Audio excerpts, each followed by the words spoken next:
pessoal, hoje a gente vai trabalhar a parte de ligações iônicas, certo? Uma das coisas que vocês têm que menos se preocupar é em fazer essa ligação para o vestibular. Fazer a ligação é um tópico muito tranquilo, bem simples. O mais importante dessa parte de ligação é você caracterizar, entender a partir de uma característica como identificar um tipo de ligação, beleza? Então vamos lá. A princípio, quando eu penso em uma ligação iônica, o próprio nome já me dá uma ideia. Uma ligação iônica, como o próprio nome diz, é uma atração eletrostática entre dois íons. Você tem um cátion, você tem um ânion, independente de como eles estão se formando, já se formaram, você vai ter uma atração entre esses dois, parte positiva e parte negativa. Essa atração eletrostática, certo? Ou as forças coulombianas entre uma carga positiva e uma carga negativa, é uma chamada ligação iônica. Agora, como é que eu vou chegar à formação desse íon? Aí é que é importante a gente entender. Então vamos lá. Se você está falando de uma ligação que vai ocorrer entre íons, então é lógico que você vai ter que ter tido uma transferência de elétrons. Só que para eu ter tido essa transferência de elétrons, alguém está perdendo, sofrendo uma oxidação, alguém está ganhando, sofrendo uma redução, é necessário que esses átomos envolvidos nessa transferência tenham uma chamada grande diferença de eletronegatividade.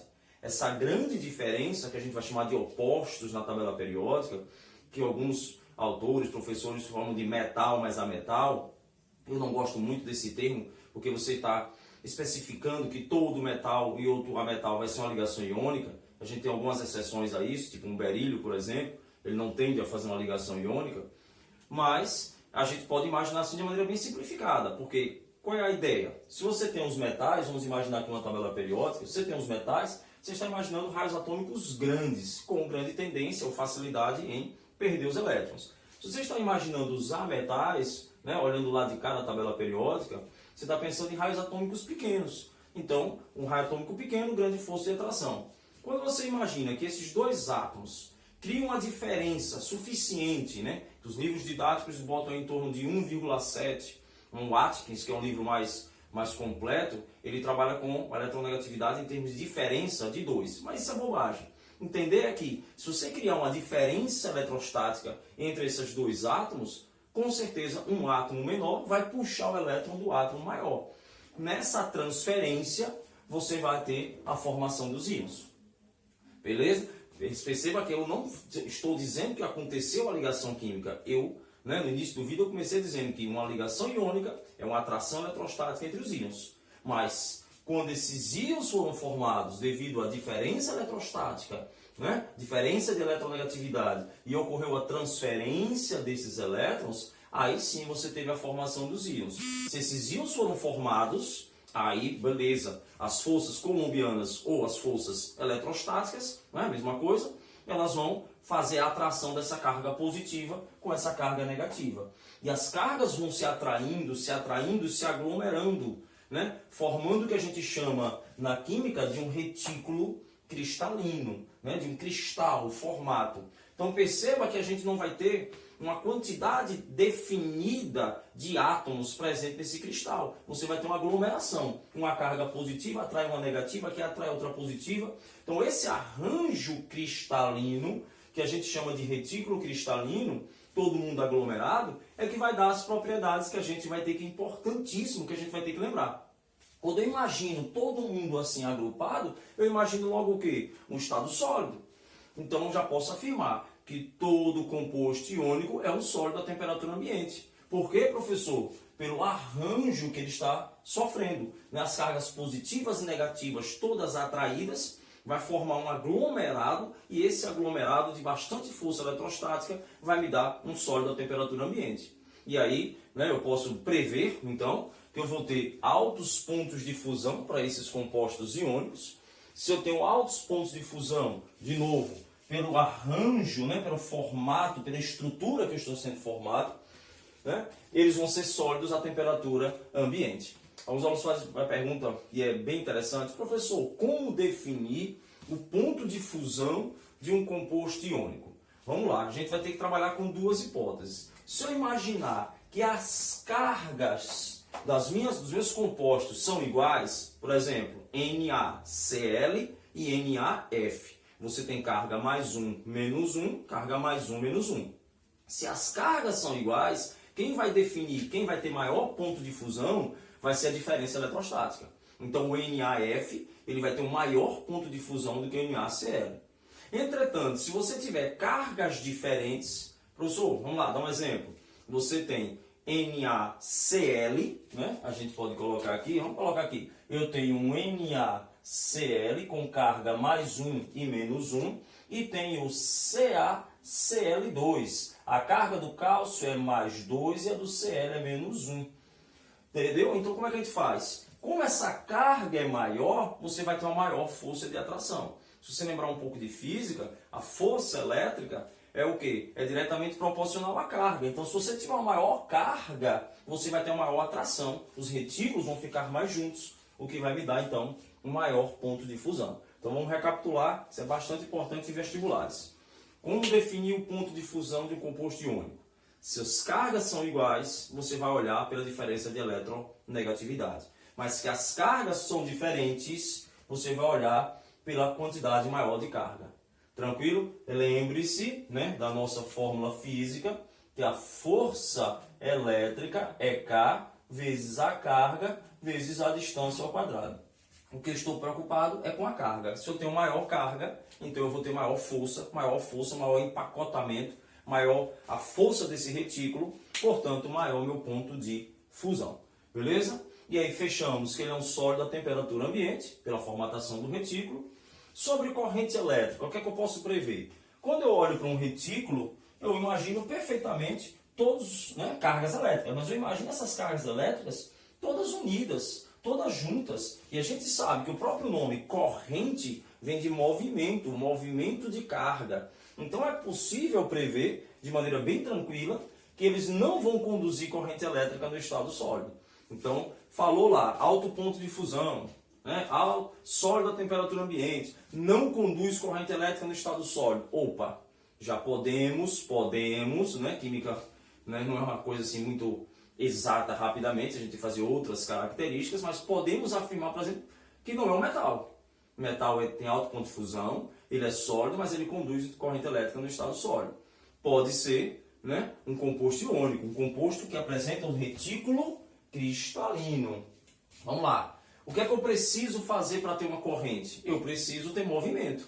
Então, como é que eu vou produzir um movimento? Eu vou produzir um movimento colocando ou em meio aquoso, né, onde a água vai promover o que a gente chama de uma dissociação iônica. Né? Perceba que já existe o meu íon, então eu não vou produzir o íon, eu vou quebrar e liberar esse íon. Então eu vou ter uma quebra com liberação desse íon. Então a gente vai chamar de uma dissociação, de uma quebra desses íons, né, em meio aquoso, ou fundidos, porque se eu aqueço e jogo esse retículo aqui para o estado líquido, a tendência é essas partículas começarem a ter movimento.